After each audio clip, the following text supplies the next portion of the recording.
Hey y'all, hope you're doing well. Welcome to our fourth Sunday sermon. We are trying again at 4 p.m. AEDT time. And for those of you who are new to the group, welcome. And if you don't know who I am, my name is George C.O.C. Samuels. I'm the founder of Bitcoin Will Come. And these sessions we usually do every Sunday. The reason why we're doing them is because I also have a nickname called the Bitcoin Preacher. And we thought we'd just go with the sort of religious themes. So now we have Sunday sermons. But in today's sermon, we're going to just talk a little bit about what's happened over the last week, as well as a few key things around regulations, because as of towards the end of the week, I've been noticing a lot more Twitter, Reddit chatter around regulations. All right, so this is an important thing to take note of because a lot of us in the crypto community, Bitcoin community, have been expecting the regulatory conflict or the regulations in general to appear.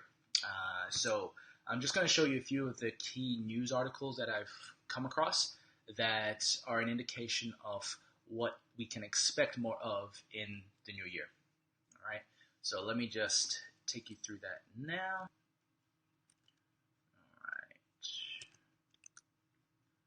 Okay, so let's go to here.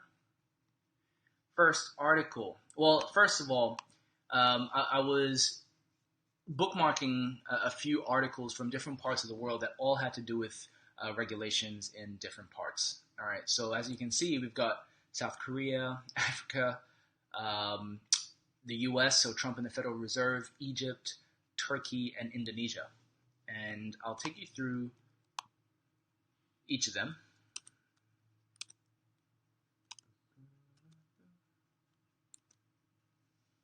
All right. Now, of course, this is taking me through to a Telegram channel because that was where I originally got the article from, which is not going to help us now, is it? So I'll take you through the Indonesia one first. To be a better way. All right, so here we have Indonesia. All right, Indonesia media urge Bitcoiners to cash in ahead of crypto ban. All right, Bank Indonesia will enact a regulation that confirms the ban on U.S. virtual currency. The Republic of Indonesia Central Bank appears to be pushing forward on their often threatened cryptocurrency ban, which is reported to include parties that facilitate digital currency transactions. In turn, at least one media outlet is encouraging holders to cash in as a way of avoiding the crackdown. So this is a bit of a warning for a lot of folks in Indonesia because it is going to be taking place. And there seems to be a sweep from a whole bunch of different countries that are doing the same. All right, so we have Indonesia there. And because I can't open some of these links because I got it straight from a Telegram group, Turkish religious ministry. Oh, I put WTF because essentially in Turkey, the Islamic councils there or ministries are actually saying that Bitcoin and the cryptocurrencies in general are non-Islamic and therefore deserve to be banned. So, hey Jeff, if you're wondering what software I'm using Ecamm Live. So you can check that out. So yeah, Turkey is the religious authorities in Turkey are now actually calling cryptocurrencies non-Islamic. Right, that's a bit crazy. Egypt. Now, because that link won't work direct from the Telegram link that I had, Egypt ban crypto. Let's bring that up.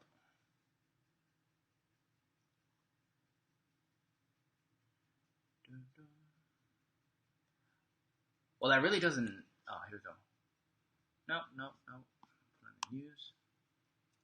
Really should have checked these links before I did the live, but that's the beauty of live, isn't it? Okay, Egyptian regulators kill rumor domestic banks might handle Bitcoin. Blah blah blah. All right. So Bitcoin in Egypt is treated like narcotic drugs. Fascinating. Trump and the Federal Reserve. Okay, so for this one, I got that from a tweet earlier on Friday, I believe. And I believe Trump's advisors were looking at. So somebody in the one of the press, I think, asked one of Trump's advisors at a press hearing about what they're going to be doing with cryptos, and I think they said, quote unquote, they're going to be watching over it, looking at it. So you can definitely rest assured that there are going to be, especially in the U.S. Sorry, those of you who are in the U.S. That you guys are going to get some regulations around that.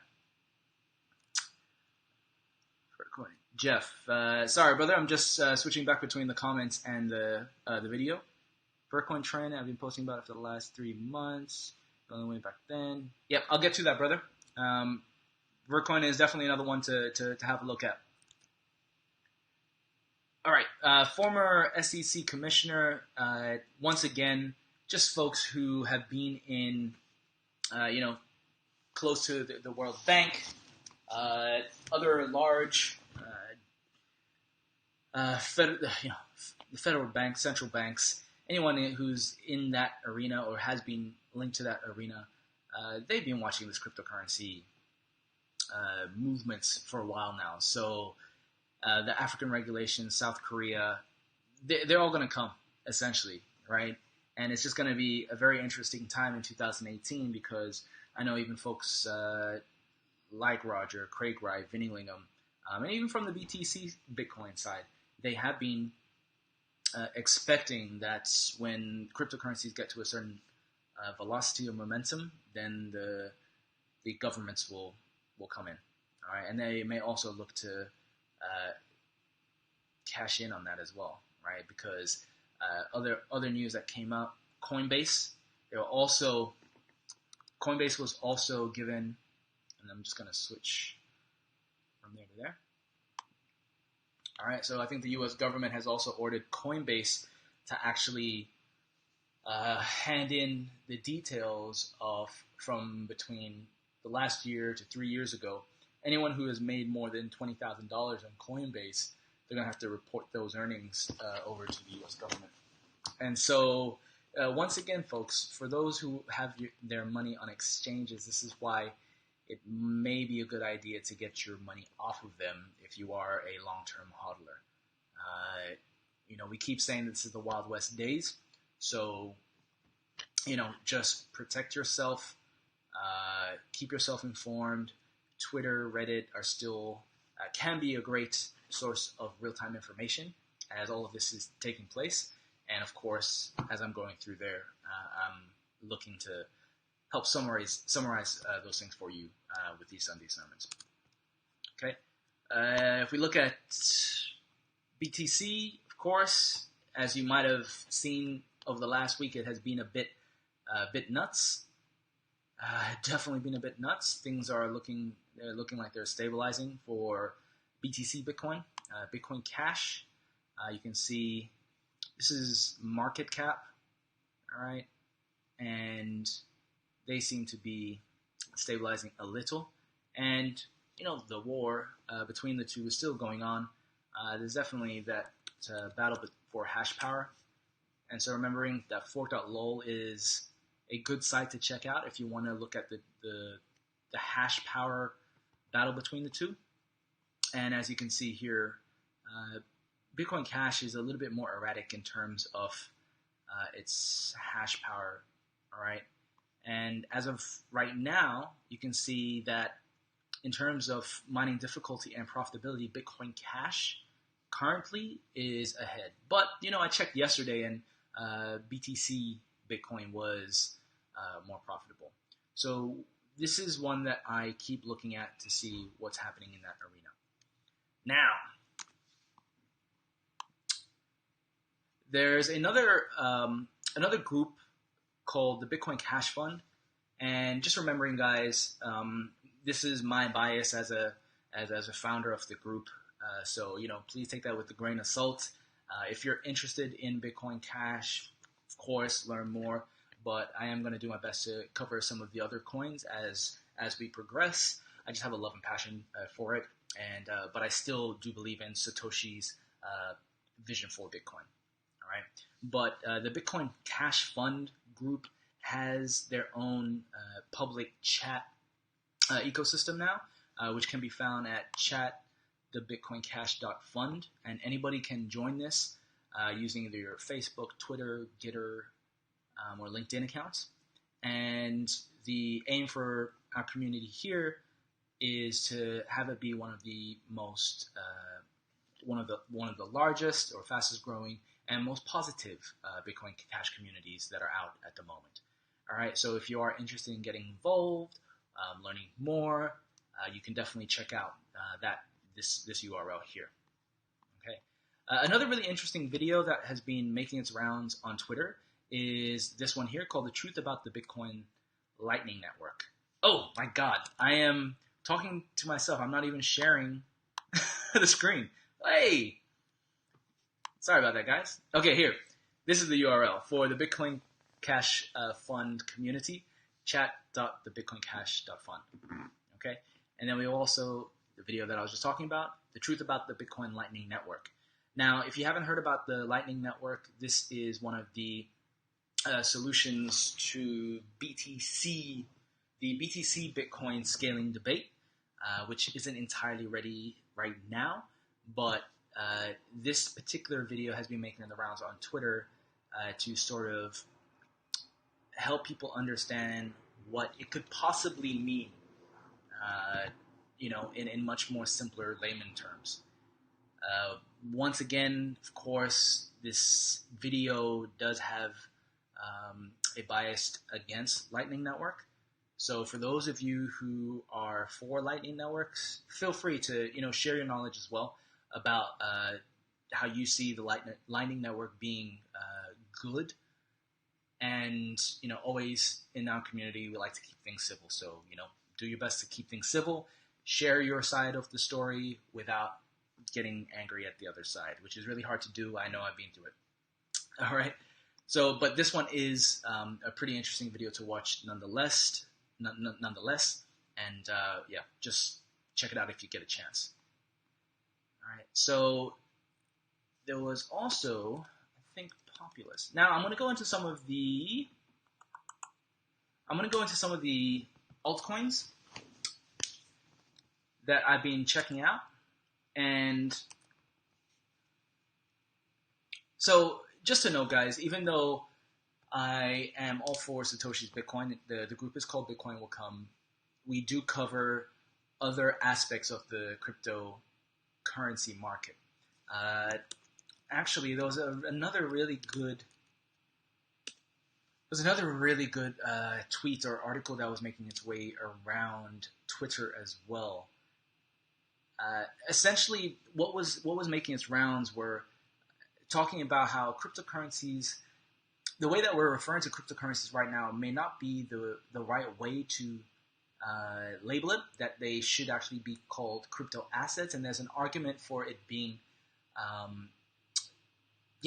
just another asset class to add to your portfolio if you are looking to invest. So, alongside real estate, alongside shares or stocks in companies, you will now also have your crypto assets. And because BTC Bitcoin is now becoming more of a store of value, it does leave room now for the original Satoshi roadmap for Bitcoin to be a peer-to-peer electronic cash system to the Bitcoin Cash guys.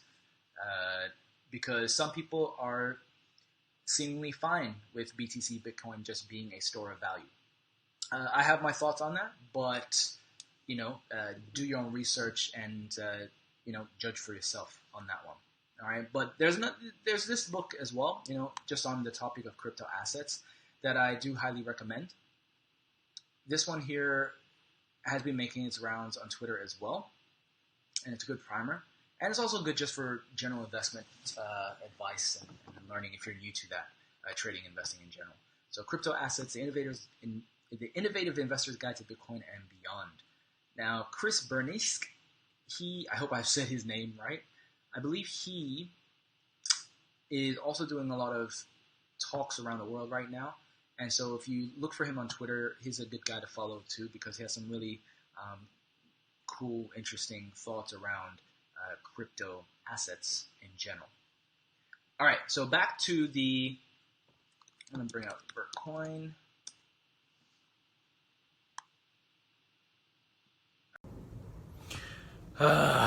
Hey guys, I think my building is just not that great when it comes to internet connections for these Facebook Lives.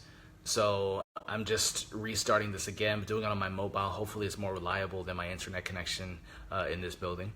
And I'll just continue on with the talks about some of the other altcoins that I've come across over the week. One is called Naga. Well, Naga is not actually an altcoin that I've known about just from the past week. I've known about it, I think, the past 2 weeks.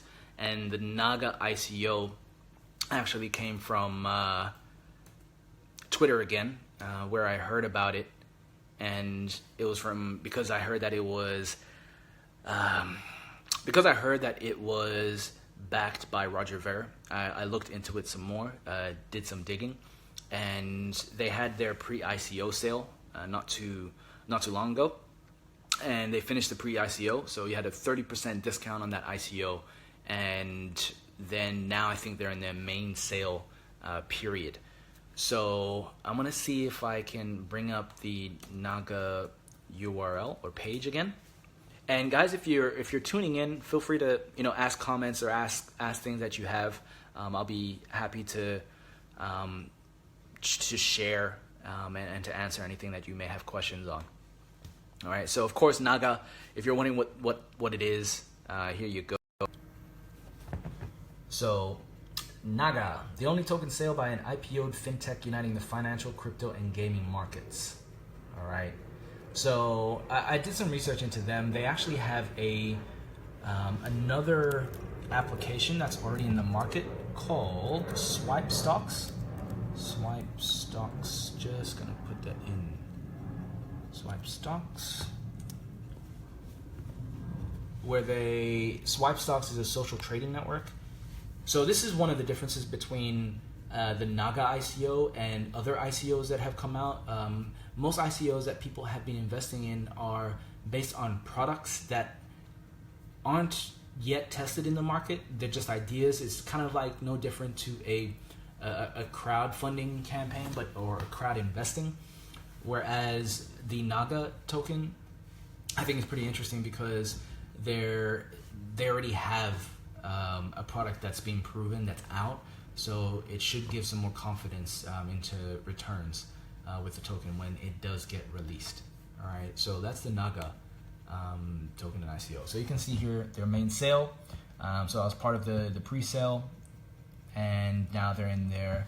They've got that target, all right, 30 million, and it's going to be out for a few more. I think, how many weeks is that? 12 days. So 12 days it'll be out. All right. So it looks like internet connection on my main computer is back again, but that's okay. Veritasium. Now, Veritasium is another coin. And as you can read from there, Veritasium enables software-driven P2P capital markets without brokerages, banks, or traditional exchanges. Now, what's more interesting about this particular altcoin is that it popped up alongside another one called Populous via a report from Cliff High. And for those of you who don't know Cliff High is somebody that I reference a lot. He invented something called predictive linguistics. All right, half-assed human. He's a very kind of out there guy, and his website looks like it's something from the 90s, but his data is what is actually really good.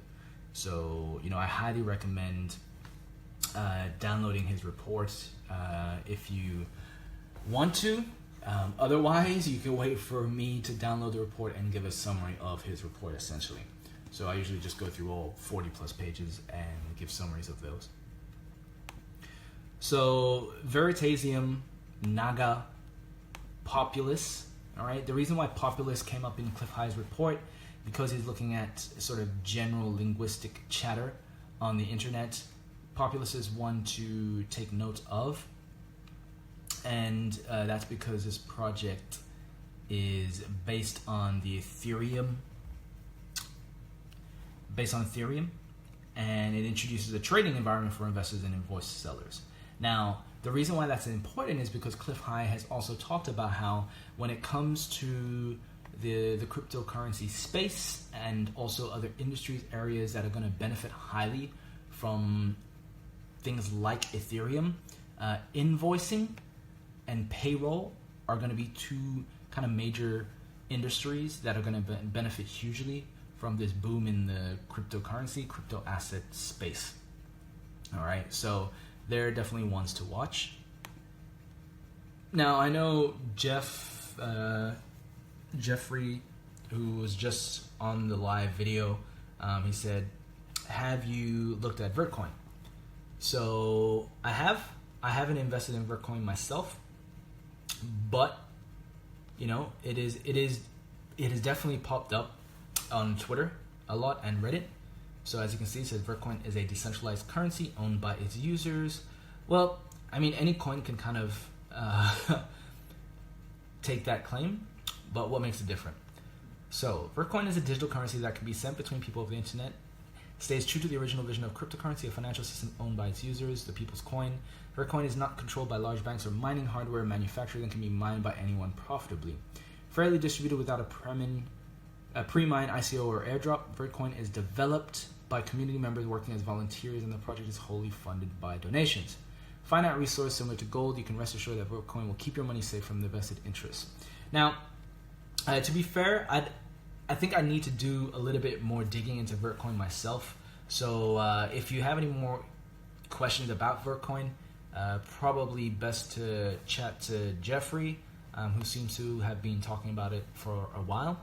And maybe I'll do some more research into it to see how it differs from many of the others.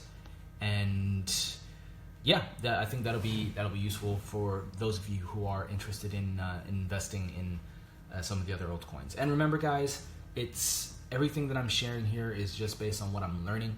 I'm sharing it all with you. I am absorbing a lot of stuff every single day, and I'm giving you guys a summary in these Sunday sermons. All right. So that was that. Populous. So yeah, those altcoins that we covered were Populous, Vertcoin, Veritasium, Naga, and Lightning Network. Those are just some of the features. So that kind of summarizes what I wanted to go over today. Apologies for some of the technical issues before, but the landscape is changing and evolving rapidly. There's a lot of things taking place. I think the communities are, especially when we're talking about the Bitcoin community, you still got both camps, main camps of the BTC Bitcoiners and the BCH Bitcoiners doing their thing. But I think because of all the toxicity and whatnot that have been happening as a result of battling for who's the true Bitcoin, I think everybody now is wanting to just focus more on working on their own projects, doing their own thing, like what it was before in the early days. And I think that's a good thing. So that's why it's really cool to see initiatives like the Bitcoin Cash Fund, where they're trying to balance things out, settle things down a bit more, and create a more positive atmosphere for those who are looking to work on the coins or promoting the coins that they believe in. And next year, as we discussed earlier on, regulations, that's going to be one to watch out for. Keep posting your questions in the group. I've been seeing some really good ones. And, we're here to help. We're here to learn. And I hope that gives you enough for the week. All right, so we'll see you next Sunday. If you do have any further questions, post it up and we'll get to them. All right. And remember, through patience and persistence, your Bitcoin will come.